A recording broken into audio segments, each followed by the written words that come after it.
How do you build a majestic sanctuary in the backyard of a Wisconsinite? Well, my DIY-inclined friends, stick around, because we've got quite the build for you. Over to you, Carmen. So today starts the next process in our gazebo build. I say the next process because actually a lot of planning has gone into this. We've drawn out the renderings, we've actually sourced the materials and ordered them. We're literally waiting for everything to arrive today, right now. But in the meantime, we've got to start with a foundation, which means 4 holes right here, and then we're gonna go from the ground up. From the ground up, literally. This gazebo doesn't just rise, it will emerge. All right. Ben, have you ever done an auger before? I have. Awesome! Ben's in charge of the auger today. Hang on, let's not choke it up. Give it a second. Wanna try, Frank? No! Come on, you're the car guy. Come on. Frank fires up the auger while Ben's still reading the manual. Experience wins again.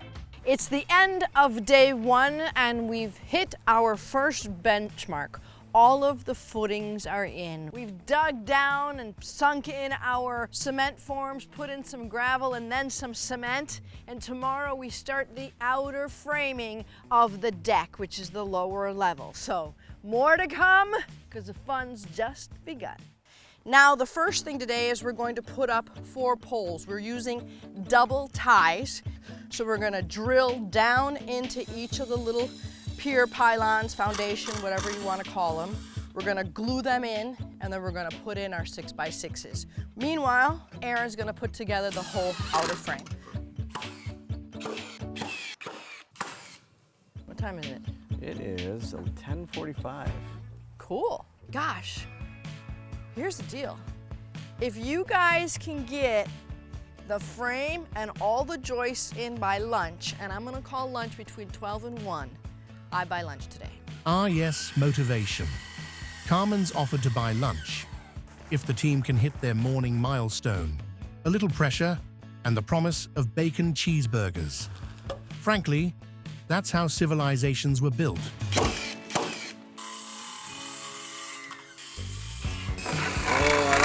Now we're through. Nice. Did you know that gazebos have been gracing gardens since the days of ancient China and Japan? But we've got the whole framing of the deck done. That's huge. What we're doing now is we're gonna make sure that all the other posts are the same. So we're cutting them down a little bit because we don't need the 12 feet at the top.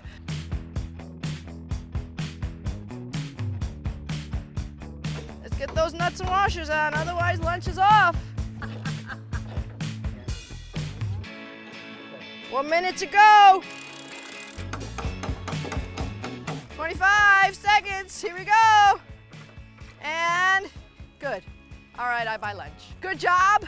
I did not think we would get this far, so now I got another goal for you. After lunch, let's get all the deck boards in before the end of the day, and I'll buy the keg at the end of the week.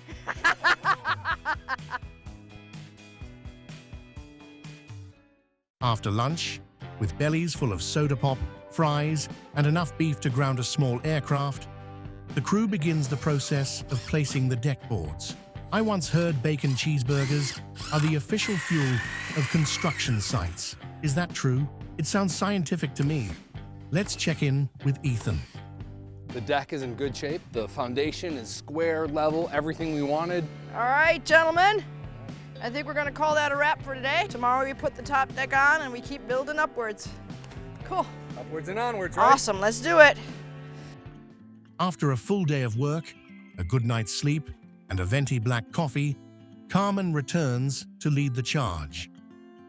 We've got beautiful decks Trex in a tiki color, and we're first creating an apron around our frame so that the frame color around the base of the deck matches what we're gonna put on top with the slats. Then we're gonna create almost a picture frame around the decking, and then inside of the picture frame, we're gonna put in all of our slats.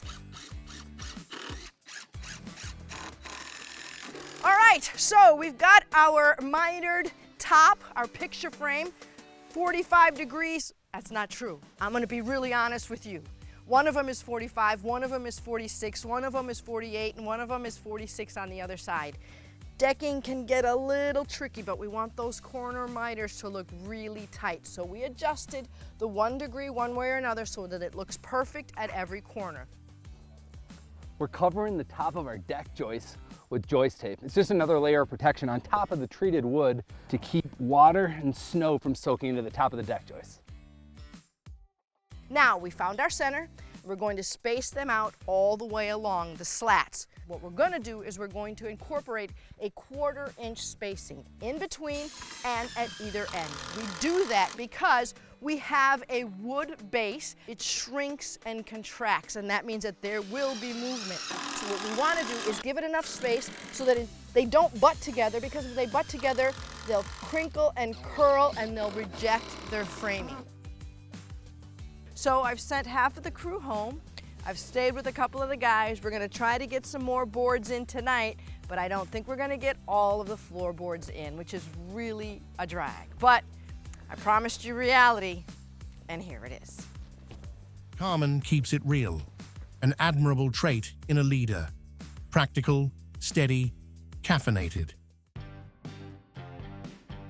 It is day 4. We are so far behind. I wanted to have slats on that whole deck, and I think we've got 6 or 7 boards down. We've still got some tweaking to do, but then finally, if we hit this next benchmark, we'll be able to sail forward, because the next process is we gotta build some walls. So here we go, everybody. It's day 4, and we're gonna make it happen.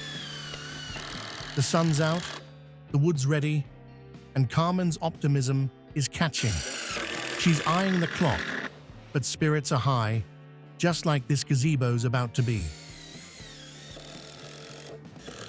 Fun fact, gazebo literally means I shall gaze.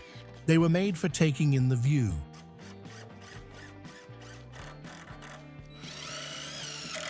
Day 4 in the books, we're starting to have some walls. So, roof tomorrow. A new day, fresh hurdles. Let's see where this one takes us. Well, it's day 5, and as you can tell from my face, I'm a little tired. I'm still a little peaked, not enough coffee, but it's bright and early, and we're right back at it. Last night, Ethan and I stayed late, and we put up the back wall. We framed it up, got everything level, and secured it in.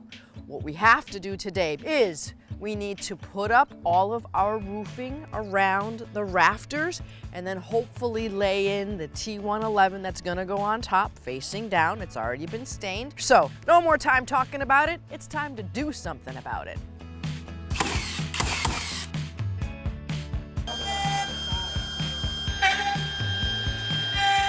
So we got our arch laid out. You can see that we had to move it a little bit, but we're just gonna clean this all up with a circular saw now. Fun fact, in the early 1800s, Tabitha Babbitt watched 2 men struggle with a pit saw and thought, bless them, but no. So she invented the circular saw. Problem solved. All right, enough history. Let's check in with Carmen before she builds the whole thing without us. Boys have put together the outer framing for the roof. We're gonna start with 2 rafters that are gonna wrap around each corner pole. Those will be lagged from side to side with bolts. Once we get those secured with the front ledger and the back ledger at the right pitch, we will then be able to insert the rest of the rafters. Then we'll put our T111 on top of that, and then we're gonna put our metal roofing on top of that.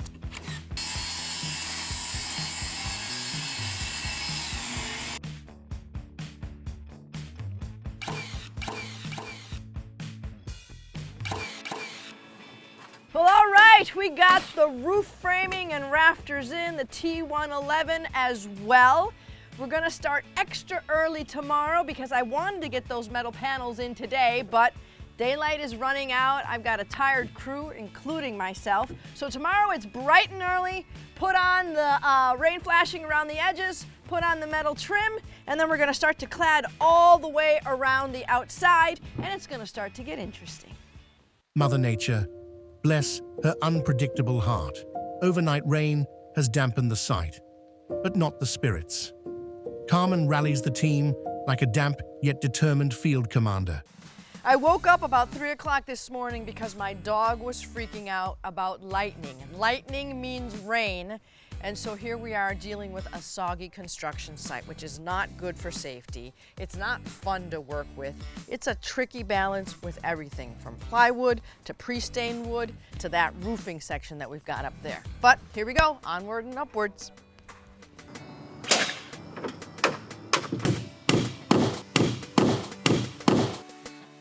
Then we'll put these foam pieces in. These will help us align our roof. They also stop it so that water or insects can't get down into the steel roofing.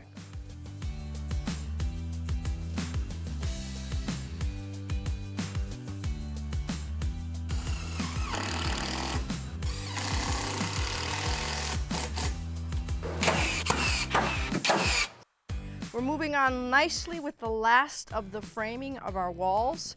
These are our two triangles. One will fit right in there between those two rafters, and the other one's gonna fit right up there in between those two rafters. And I know you're saying, put it up there, but you can't put it up there because we have a different strategy for these. On this side is going to be shiplap. So it's gonna look like it's layered one on top of the other. And on the inside, it's gonna be a smooth panel. What's shiplap? Overlapping boards borrowed from shipbuilding to keep water out. This gazebo won't float, but it'll stay nice and dry.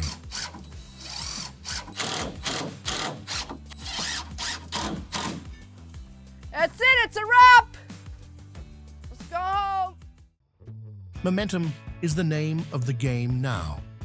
The crew is keeping the pace. Despite lingering setbacks, It's officially week 2, and the first thing that we really wanted to do was just get to the site and recover from the rain. It came down crazy. So the goal for today is the following. I want to get the whole thing clad. All of the pieces that go on the side walls inside and out, and the back wall inside and out completely clad. And we had a very short window of recovery time. So we'll see how it goes. ever look at your deck or gazebo and wonder how many screws, nails, and bacon cheeseburgers it took to build? Now that's some serious food for thought. Pun fully intended, you DIY aficionado. Now it is time to cue the building montage with perfectly curated stock music.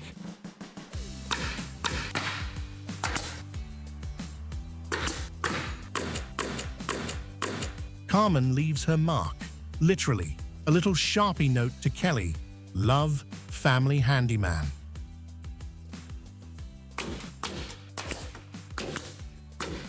If this were a musical, the nail gun would be the lead vocalist. We're getting close. The shape is there, the details are forming, and the team is inching toward the finish line. It's day 8 of building this thing, and yesterday we had a rain day. Frank was in the shop, he started the screens, and Ben and I are gonna push ahead. We're going to now start to put in all of the battens. So the boards are the panels, and the little trim pieces on top are called battens. So that's when you hear board and batten. It's a board with a trim detail in the front that becomes the batten. And finally, after we warm up, we're going to start to do that front arch panel, which is actually going to be a lot of fun.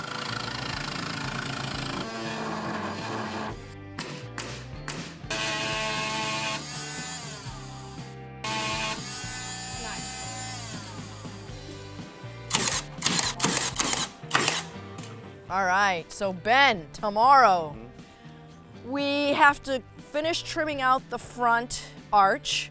We're gonna mimic the battens that are on the back wall, translate to the front. Then it's all about caulk, touch-up paint, plugging all the holes in the deck. It's all about making it pretty. And Frank's coming with the screens tomorrow, so those will get installed. So that'll be kind of fun, and we'll help Frank as much as we can with whatever he needs. But tomorrow is a Spitshine day. Tomorrow's make it pretty. Ah yes, the fun bits, the little finishing touches that make the whole thing sing. Sure, basically putting up the dividers first, and then we'll put some trim all the way around. And then we'll set the screens in place, and then we'll put some stops on the inside for the screens not to pop out. And let's talk about Frank. He's the guy you want at your birthday party. Not for cake, but because he'll bring you something practical. A toolbox, a power drill, maybe even fix your leaky faucet while he's there. Frank is the kind of guy who might quietly cover the last $6.38 on your grocery bill. That's why Carmen loves working with him.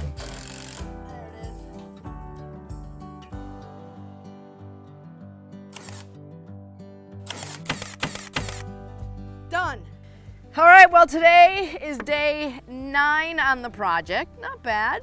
We're doing good. There's no more wood going on that whole gazebo. We have put every last stick of wood that needed to be in place in place.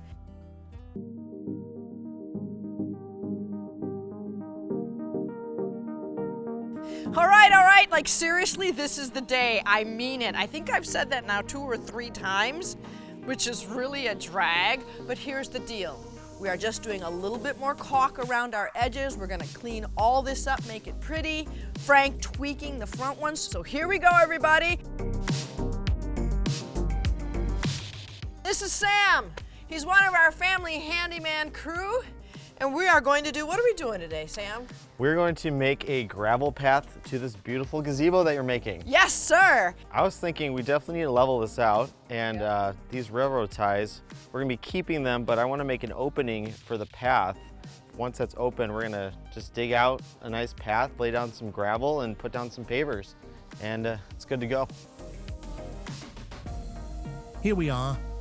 The gazebo stands proud, the crew stands prouder, and Carmen is laser-focused on the details that make this build a Family Handyman masterpiece.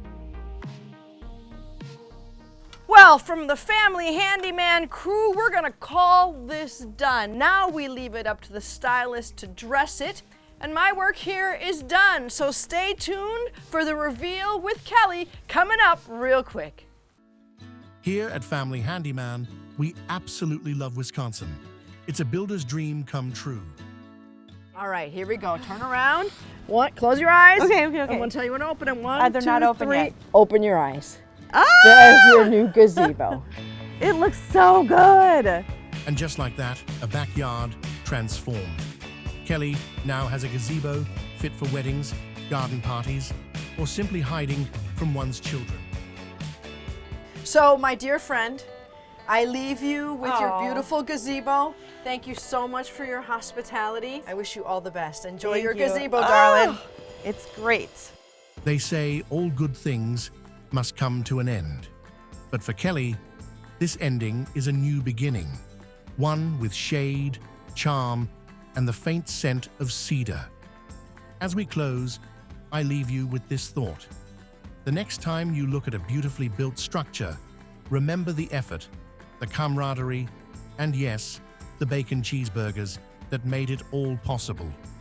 Until next time.